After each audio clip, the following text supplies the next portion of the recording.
Esperança na solidão. Encontrando Deus no deserto, de Elizabeth Elliot, capítulo 18. Uma parte nos sofrimentos de Cristo. Ontem à noite, Valerie me ligou para pedir oração por seu filho de 10 anos. Ele havia chorado naquela manhã por se sentir muito sozinho na escola, mesmo sendo uma escola cristã. Foi difícil para ele quando a família deixou o Mississippi e se mudou para a Califórnia, pois ele temia não ter amigos. Ele e eu oramos juntos para que Deus lhe desse um amigo do peito na Califórnia. Ele ainda não encontrou um, embora 9 meses tenham se passado. Às vezes acho que devo fazer as coisas ruins que as outras crianças fazem, ele disse, só para não pensarem que sou um bobão. Talvez eu devesse falar palavrões, desobedecer aos professores ou algo assim. Eu gostaria de que houvesse pelo menos um cara do meu lado. Este coração de avó se apertou ao pensar na solidão daquele querido garotinho.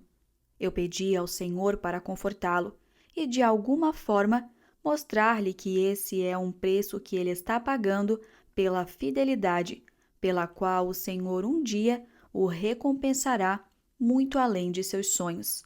Pedi sabedoria para seus pais à medida que eles tentam apontá-lo para a cruz. Pode Deus ajudar aquela criança a enxergar além da sala de aula e do parquinho, a ver o invisível? Pode Ele mostrar-lhe essa primeira lição difícil sobre o que significa tomar a cruz? Eu creio que sim. Oro para que Ele o faça. Se até agora a resposta à oração por um amigo tem sido não, tal fato me indica que Deus não acha que ele precise do amigo agora, pois Deus prometeu suprir nossas necessidades. O que não temos agora não é necessário agora. Possivelmente, a própria negativa divina é para que o garoto possa aprender, neste momento crucial de sua vida, a se voltar para Deus em oração por uma necessidade que ele sente profundamente. Quando uma mulher ou um homem, um menino ou uma menina, aceita o caminho da solidão por amor a Cristo, isso tem ramificações cósmicas. Essa pessoa, em uma transação secreta com Deus, realmente faz algo pela vida do mundo. Isso parece quase inconcebível, mas é verdade, pois é uma parte do mistério do sofrimento que nos foi revelado. As crianças que zombam de Walter como o queridinho do professor, por ele fazer o que é mandado, não têm a menor ideia de que Deus entrou em cena. É a última coisa que viria à mente de uma criança sem a ajuda de uma pessoa mais velha. Submeter-se às autoridades que Deus coloca sobre nós é submeter-se a Deus. A rebelião é o espírito do que a Bíblia chama de o mundo, e temos a própria palavra do Senhor para o que Walter está sofrendo. Se vós fosseis do mundo, o mundo amaria o que era seu. Como todavia não sois do mundo, pelo contrário, dele vos escolhi, por isso o mundo vos odeia. Lembrai-vos das palavras que eu vos disse: não é o servo maior do que o seu senhor. Aceitar uma obediência difícil por causa de Cristo é tomar a cruz, é a cruz de Cristo. Ele não nos daria uma que, mesmo não estivesse carregando, que ele mesmo não tenha suportado no Calvário. Cada vez que meu coração diz sim por amor a Cristo, embora minha natureza humana diga não, ali a cruz está sendo tomada. Ali eu me torno um pouco mais como meu mestre. Ali vivo nele. Ali participo de sua obra de cumprir a vontade do Pai na terra. Por muitos anos pensei que sofrer por Cristo dissesse respeito apenas às formas de sofrimento que eram o resultado direto de alguém testemunhar publicamente acerca dele ou servi-lo de alguma maneira especialmente significativa.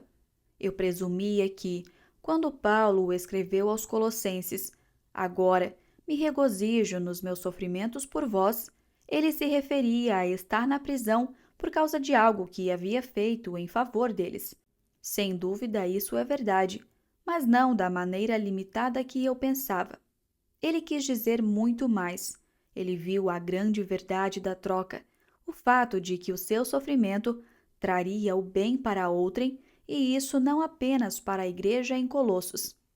Paulo prossegue dizendo: E preencho o que resta das aflições de Cristo na minha carne, a favor do seu corpo, que é a igreja, da qual me tornei ministro de acordo com a dispensação da parte de Deus que me foi confiada a vosso favor. Embora não seja difícil ver a tarefa de um apóstolo como uma atribuição divina, muitas vezes é difícil ver a nossa própria como sendo, em qualquer sentido, divinamente atribuída. Quando Ad morreu, um de seus amigos íntimos, um ministro que eu nunca havia conhecido, escreveu-me dizendo crer que eu havia recebido uma vocação para o sofrimento. A frase parecia exageradamente dramática. Eu conseguia pensar em milhares cujos sofrimentos faziam o meu parecer insignificante. Mas as formas de sofrimento que experimentamos não são eletivas, e embora eu não sentisse que tinha alguma vocação especial, talvez fosse uma vocação mesmo assim. Deus havia me chamado. Ele me chamara para aprender dele estando sozinha, de novo. Aquela era a atribuição do momento. Se Paulo pôde preencher ou completar em sua carne o que restava das aflições de Cristo, não é possível que também nós possamos fazê-lo? Não podemos nós também encontrar verdadeira felicidade na medida de nossas adversidades, sejam elas triviais ou sérias? Imagine conseguir falar do sofrimento com felicidade. Nós o consideraríamos absurdo ou masoquismo se o apóstolo não houvesse nos mostrado que o sofrimento nunca é inútil, mas pode, pela graça, abençoar os outros. Ele tem ramificações eternas quando estamos dispostos a recebê-lo com fé. Em cada tarefa que nos é atribuída, tornamo-nos cooperadores em um grande mistério que ele chama de conclusão de uma dispensação. Nossa cooperação afeta o corpo de Cristo, a Igreja, e, portanto, por extensão, o mundo inteiro. Embora estejamos sozinhas do ponto de vista do mundo, não somos, do ponto de vista de Deus, instrumentos solitários. Pertencemos a uma orquestra e contribuímos para a harmonia ao tocarmos a nossa própria parte no instrumento que nos é dado. Ou, para usar a metáfora bíblica mencionada anteriormente, os cristãos são como mãos, pés ou olhos, partes de um corpo. Paulo explica a operação desse corpo místico nos simples termos de um corpo humano, uma harmonia de muitas partes sob a mesma cabeça, todas contribuindo para a perfeita operação conjunta do todo. Se uma parte reclamar que, por ser diferente da outra, não pertence ao corpo, essa reclamação não mudará os fatos. Sim, ela pertence. Se todas as partes tivessem o mesmo propósito e função, não haveria corpo nenhum. A unidade é criada da diversidade, não da uniformidade. Uma parte não pode acusar outra de ser supérflua simplesmente porque aquela não está fazendo o mesmo trabalho. Não podem os olhos dizer à mão: não precisamos de ti, nem a cabeça aos pés: não preciso de vós. Deus coordenou o corpo, concedendo muito mais honra àquilo que menos tinha, para que não haja divisão no corpo. Pelo contrário, cooperem os membros com igual cuidado em favor uns dos outros. Suponha que o Supremo Projetista visse que a igreja, a qual é o seu corpo, não funcionaria adequadamente, não seria harmoniosa e equilibrada sem pessoas solteiras. Ele vê que a igreja precisa delas e suponha que a resposta delas seja: eu não quero essa função. Não me sinto confortável com isso. Por que devo ser designada como essa peça específica do mecanismo? Não, obrigada. Minha função no corpo deve ser escolha minha. Quer dizer então que as partes mais humildes têm uma honra especial? Vou abrir mão dessa honraria. Muito obrigado. Do jeito que as coisas estão agora, não aguento ficar solteira. Não dá para mim. O que essa pessoa está dizendo?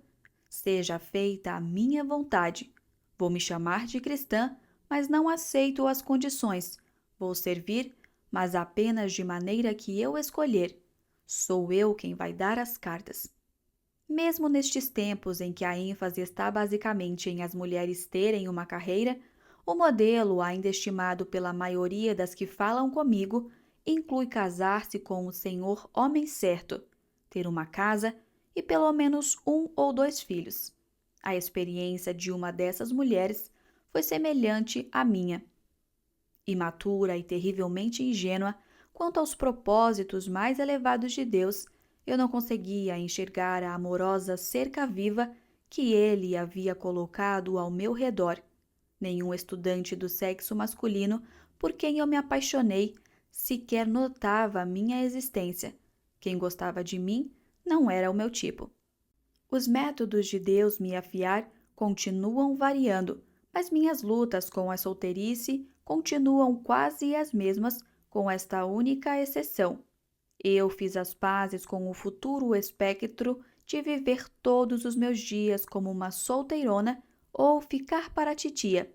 Essas duas expressões e as conotações que elas evocam costumavam causar terror em minha alma.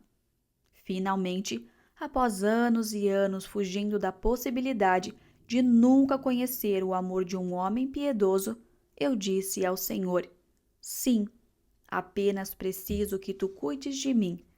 No entanto, devo ser honesta e acrescentar que continuo a esperar que o celibato não seja o meu destino para sempre.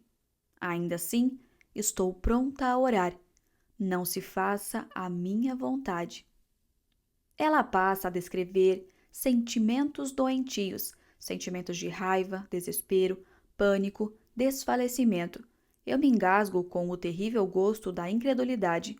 Querido Deus, ajuda-me na minha falta de fé. Ela fala dos conflitos mentais que enfrenta quando os amigos se casam e têm bebês saudáveis, reconhecendo em si mesma o ressentimento do irmão mais velho do filho pródigo.